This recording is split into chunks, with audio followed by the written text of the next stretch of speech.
Olá, seja muito bem-vinda a mais um ABcast, o podcast que vai ajudar você, farmacêutico, dono de farmácia, empresário, a crescer nesse mercado de cosméticos, medicamentos e suplementos. Aqui é a Alana Bezerra, é um prazer estar aqui contribuindo com o teu crescimento. Se você não está inscrito no nosso canal, se inscreve agora, deixa o teu like, compartilha esse podcast com o máximo número de pessoas. E o tema de hoje é um tema inédito, tá? Eu compilei as 10 principais dúvidas que eu mais recebo e que eu considero mais estratégica para abrir uma farmácia com manipulação. Então, o tema do podcast de hoje é 10 perguntas que todo farmacêutico deveria fazer antes de abrir a sua própria farmácia com manipulação. Vamos lá? Primeira pergunta. Se você abrisse uma farmácia hoje. Peraí. Então vamos lá, direto ao ponto, porque são 10 perguntas, né? Então vamos ser objetivos. Primeira pergunta é: se você abrisse uma farmácia hoje, em qual nicho você se posicionaria primeiro? E essa é uma das principais perguntas, tá? Que você deve se fazer, né? Se você sonha em abrir a tua própria farmácia. Por quê? Recentemente fiz uma visita técnica em uma farmácia que eu já considero, né? Uma farmácia que está ali próximo dos seus 300 a 400 mil reais de faturamento, considero já uma farmácia de médio porte. E a pergunta que eu fiz ao proprietário foi: qual é o teu público-alvo? Como você está posicionando o seu negócio? E uma das principais falhas que eu percebo do mercado é realmente a falta de posicionamento das farmácias. É muito bom você poder manipular do medicamento ao cosmético, né? Medicamentos, suplementos, cosméticos, homeopatia. Entretanto, é impossível você querer focar em todos os públicos, do idoso ao público infantil, à nutrição esportiva. Não dá. Por quê? Porque quanto maior o público, quanto maior o raio, digamos assim, do público que você quer alcançar, maior vai ser a tua variedade de matéria-prima. Então, eu recomendo fortemente que você foque em um público-alvo através do seu posicionamento. E eu, Alana, se eu fosse me posicionar hoje, eu focaria em um público, que seria a suplementação, certo? Então, com foco em longevidade, em nutrição esportiva, porque são produtos com alto valor, emagrecimento, claro, porque são produtos com alto valor agregado.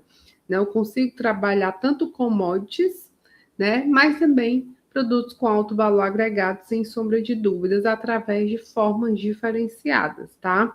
Não é que eu não vá manipular dermato, não é que eu não vá manipular outros soluções para outros nichos, mas esse vai ser o meu posicionamento nas minhas redes sociais, vai ser meu posicionamento perante ao público com quem eu estou falando. Vai ser quando eu me colocando agora como proprietária de farmácia, tá? O que vai fazer parte do meu dia a dia vai ser eu consumir os suplementos da minha farmácia. Você está entendendo? Né? Então, a partir do momento que eu estou diariamente consumindo suplementos da minha farmácia, eu estou me posicionando na minha farmácia com foco na suplementação individualizada, tá? Mas existem outros nichos que estão muito em alta, que é o da própria estética, que é um mercado excelente, mas é importante, no caso da estética, que você tenha um parceiro na área para validar os protocolos que você cria, ou se você é dono de farmácia que tem uma expertise na estética, foca nesse público, porque é muito bom, né? Entre outros nichos, tá? Então, Especialização, quanto mais especialista você for em determinada área, maior vai ser a tua autoridade perante aquele público-alvo, certo? Segunda pergunta. Essa pergunta eu recebo demais e é uma pergunta muito importante para o teu planejamento, inclusive financeiro. Quanto realmente custa abrir uma farmácia com manipulação competitiva hoje? Vou repetir. Quanto realmente custa abrir uma farmácia com manipulação competitiva, certo? Porque assim, gente, abrir uma farmácia com manipulação, você consegue abrir uns 350 mil reais ali no interior, tá? Em cidade interior. Capital já coloca ali, se você capital, uma farmácia de pequeno porte, 450, 500 mil. Agora, com uma farmácia competitiva para entrar com força no mercado mesmo, eu coloco, certo, um budget ali em torno de R$ 700. Por quê?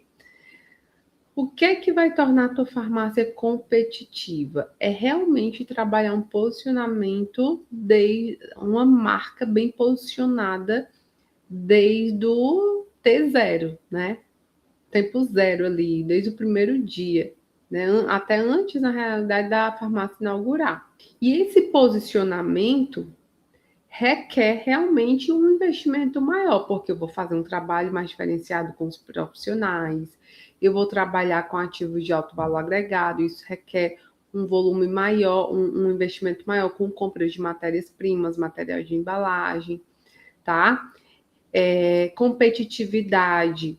Alana, eu quero ter uma farmácia competitiva em relação a preço. Aí você tem que trabalhar muito a redução de custos, inclusive na compra de matéria-prima, tá? Então, assim, realmente, Alana, consegue abrir uma farmácia com 350 mil reais? Consegue, é possível, mas agora uma farmácia competitiva em capital, 700 mil, tá? Com estrutura realmente que encha os olhos, né? No qual você consiga fazer eventos dentro da própria farmácia. Então, seria assim, um nível real, já começar com um posicionamento competitivo, para realmente você entrar no mercado já conquistando prescritores, tendo já um público ali bem relacionado, começando com um bom marketing, um marketing forte, um marketing até considerando um marketing agressivo, já investindo em visitação médica, tá? Então, tudo isso, quanto mais você investir, né, inicialmente, porque, vamos lá, 300, 450 mil, você consegue com o básico, né, com a estrutura mais clean, né, com os equipamentos mais básicos, e trabalhando, né, o teu marketing ali para ter um retorno em curto, médio prazo. Quando você vai para uma compra, você quer entrar forte, você já tem que realmente separar um budget considerável para equipamentos mais tecnológicos, para você conseguir comprar matérias-primas e fazer já, porque você tem que comprar matérias-primas em um volume maior para ter um custo menor, mas não são todas as matérias-primas. Se você compra um volume alto de determinadas matérias-primas mais estratégicas, você vai conseguir um custo menor com matérias-primas. E claro que isso eu estou falando porque você vai ter um budget considerável destinado para o marketing de visitação médica. Uma farmácia que não começa com um marketing forte de visitação médica tem que realmente comprar uma quantidade mínima mesmo de matérias-primas. Não dá para ficar comprando volume grande para baixar o valor da matéria-prima, tá? Isso é muito importante, certo? Terceira pergunta. Estrutura mínima. Qual deve ser a estrutura mínima de uma farmácia? O que tem na RDC 67, né? Um laboratório de semissólidos, um laboratório de sólido, uma área referente à administração, uma sala ou área destinada para controle de qualidade, recepção, sala ou área de armazenamento de matérias-primas, material de embalagens, certo? Então, a estrutura básica é essa, ter pelo menos 2 laboratórios, né? 2 laboratórios de manipulação, sólidos e semissólidos, ter um controle de qualidade, ter área de armazenamento e recepção era administrativa, né? Aí tem outras áreas, né, que são os banheiros, tem tudo lá na RDC 67. O que eu quero frisar aqui é que muitas farmácias, eu já fiz reuniões consultivas. Inclusive, se você quer abrir uma farmácia, te convido a fazer uma reunião consultiva comigo, tá? Que é uma reunião individual, 1 a 1, eu e você, onde eu vou tirar todas as suas dúvidas e te passar orientações de formas mais específicas para você entrar com força e entrar de forma segura na abertura da tua própria farmácia, tá?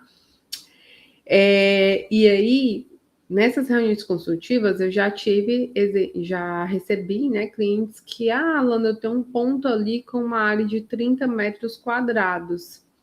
É possível? Lá na legislação, eles não amarram uma área mínima. É importante frisar. Mas eles amarram as áreas que você obrigatórias de uma farmácia com manipulação. Por exemplo, não tem como não ter controle de qualidade. Você vai ter que destinar ali uma área, uma sala de controle de qualidade. Por menor que sua farmácia seja. Não tem como não fazer um laboratório de sólidos ou um laboratório de semissólidos. Não tem como não ter uma área de recepção, tá? E para ter todas essas áreas, eu recomendo que você parta de pelo menos mínimo 80 metros quadrados. O ideal é ali 100, 120, mas 80 metros quadrados você consegue, tá? Incluir todas essas áreas, exceto cabines, né? Cabines para manipulação de hormônios, que são as salas dedicadas. E cabines para manipulação de antibióticos. Hoje, na real, eu incluiria só cabine para manipulação de hormônios, a não ser que você tenha uma demanda específica para manipular antibióticos ou citostáticos, tá? Então, você tendo uma cabine para manipulação de hormônios, já fiz projetos, né? Já acompanhei projetos, na realidade não elaboro projeto arquitetônico, mas eu já acompanhei projetos que sim, tinha em 80 metros quadrados, a gente conseguiu incluir ali com muita peleja, mas deu certo, uma salinha, né, dedicada para manipulação de hormônios. Sim, é possível, ok? Vamos lá para a quarta pergunta. Enquanto isso, tá? Compartilhe esse vídeo para o máximo número de pessoas. Segue aqui a gente. Se você não se inscreveu ainda, se inscreve aqui. Eu queria também te convidar para seguir o nosso Instagram, nosso TikTok, @manipud 5.0, @AB Consultoria Farmacêutica. Então vamos lá. Quarta pergunta. Quais formulações precisam existir no seu portfólio desde o primeiro dia? Bom, essa é uma pergunta também muito importante. Você está vendo como eu só selecionei perguntas incríveis. Primeiro ponto, você tem que realmente trabalhar um banco de formulações, tá? No qual, nesse banco de formulações, você tem que classificá-lo por especialidade. Então, por exemplo, urologia. Eu vou ter fórmulas para atender soluções para hiperplasia prostática benigna, por exemplo, como a dutasterida, finasterida, sim ou não? Bom, ok. Estou dando aqui alguns exemplos, tá? E aí você vai inserir formulações associadas a essa solução, tá? Ortopedia. Quais são as maiores demandas com ortopedia? Vamos lá, osteoartrite, né? Então, com certeza, o C2, ou colágeno tipo 2, glucosamina, condroitina, realmente são produtos que por mais que eu não faça visitação médica, vão cair na minha farmácia, Dermatologia, clássicos, como hidroquinona, embora não seja nada muito inovador, vai cair na farmácia e assim por diante. Então, embora você tenha que se posicionar para um determinado público-alvo, que é onde você vai investir em termos de equipamentos, por exemplo, se eu for focar em estética, eu vou investir em um nanoestruturador para realmente minha formulação ter uma alta performance na entrega, né, no carregamento dos ativos, na textura. Vou focar, né, em protocolos, então eu vou precisar trabalhar fórmulas associadas a esses protocolos. E vou começar, inclusive, pelo meu público-alvo. Mas, né, eu tenho que ter opções de fórmulas para o sono, para ansiedade, para saúde intestinal, probióticos, estética, eu já falei, né? E suplementação esportiva, emagrecimento de forma geral. Tá? Então, assim, você vai inserindo essas formulações por especialidades. Farmácia, que só manipula quando aparece receita, vai crescer muito devagar. Então, por isso que você tem que realmente, além de atender, né, aqueles produtos que mais giram, você precisa determinar um público-alvo para trabalhar em cima dele, tá? Quinta pergunta. O que realmente diferencia uma farmácia magistral hoje? Essa tá boa demais. E, gente, diferente do que muitos podem pensar, não é preço.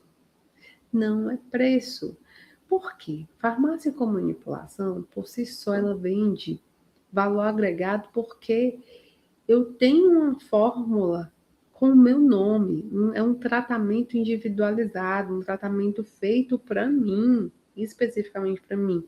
Então, a farmácia com manipulação, por si só, o serviço já é de alto valor agregado. Eu fico muito triste quando eu vejo farmácias aí manipulando fórmulas a R$ 20, R$ 30. Não, você tem que partir pelo menos de R$ 50. Porque você não está entregando só um produto, você está entregando um serviço, tá?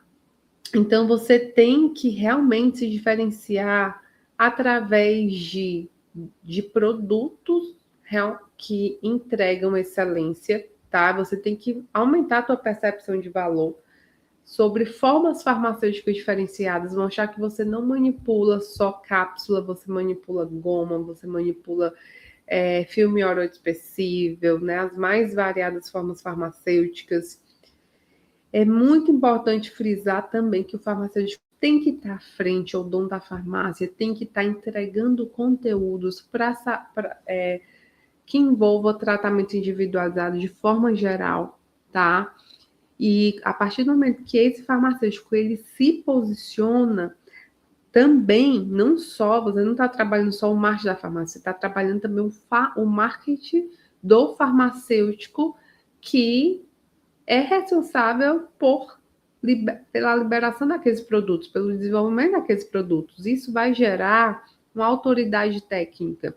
É uma forma também de estar se diferenciando uma farmácia com manipulação, tá? O farmacêutico, ele não é procurado pelo prescritor, pelo cliente final, não só para tirar uma dúvida sobre como tomar. Ele é muito procurado na farmácia para levar uma solução, né? Que muitas vezes essa pessoa já tentou de tudo e ela chega no farmacêutico de uma farmácia com manipulação, ela consegue sim uma solução.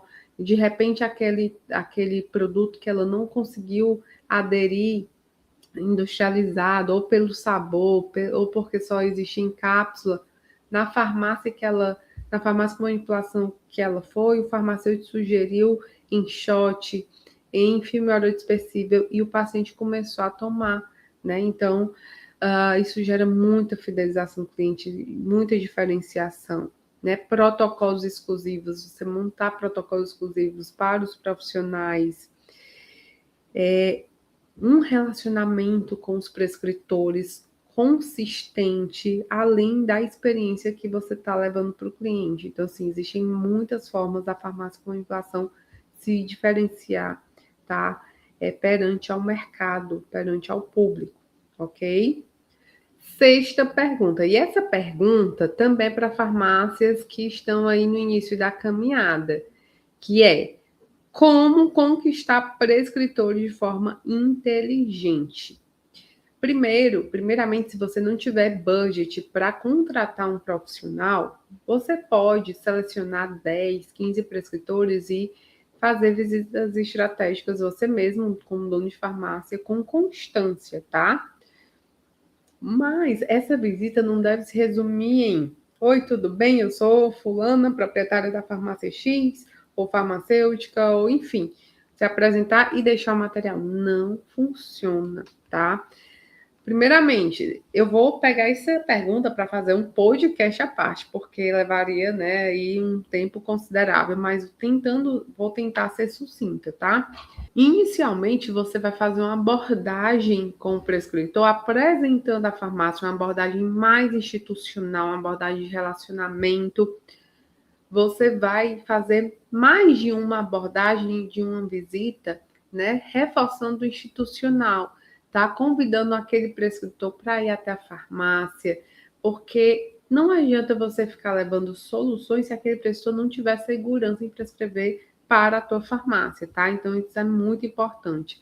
Conteúdos técnicos com qualidade, material visivelmente, com visual atraente, atrativo, tá?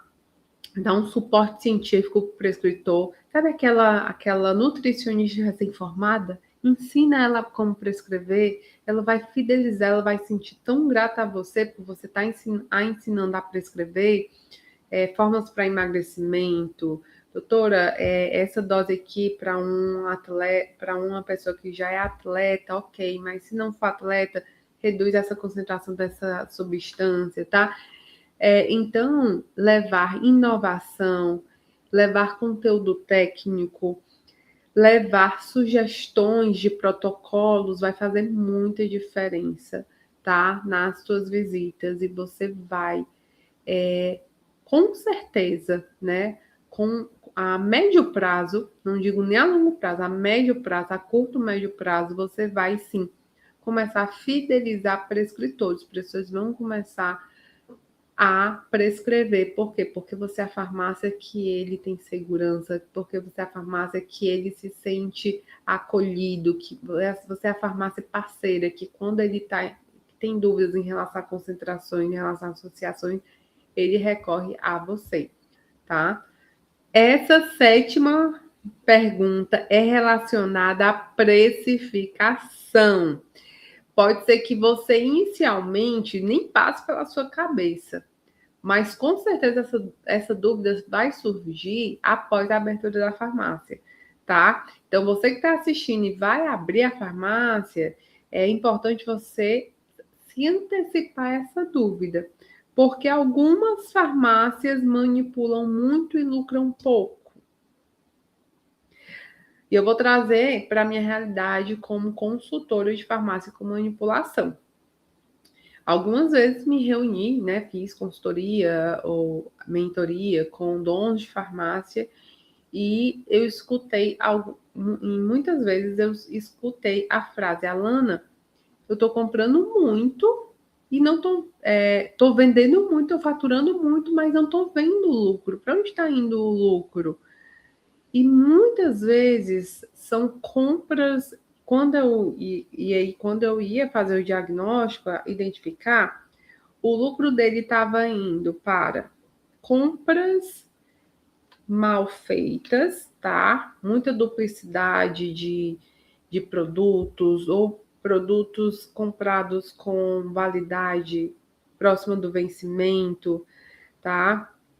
Produtos comprados com alto valor agregado sem necessidade, produtos comprados em um valor realmente acima da média. Então, compras mal feitas mesmo, compras nem um pouco inteligentes. E muitas vezes o teu lucro está na compra, tá? Esse é um ponto.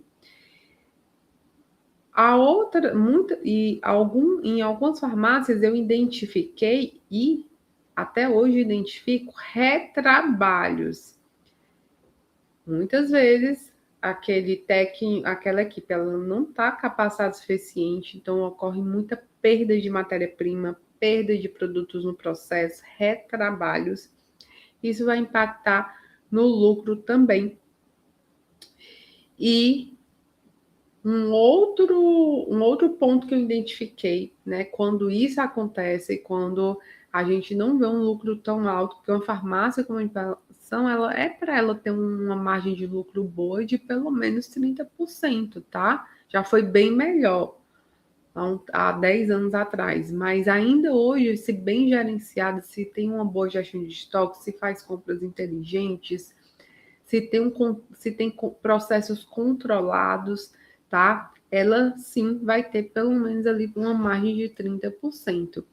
Agora, pode ser que o problema não esteja nem nas matérias-primas, nem nas compras, nem no gerenciamento de estoque, nem nos processos. Pode ser que esteja lá na frente, no balcão.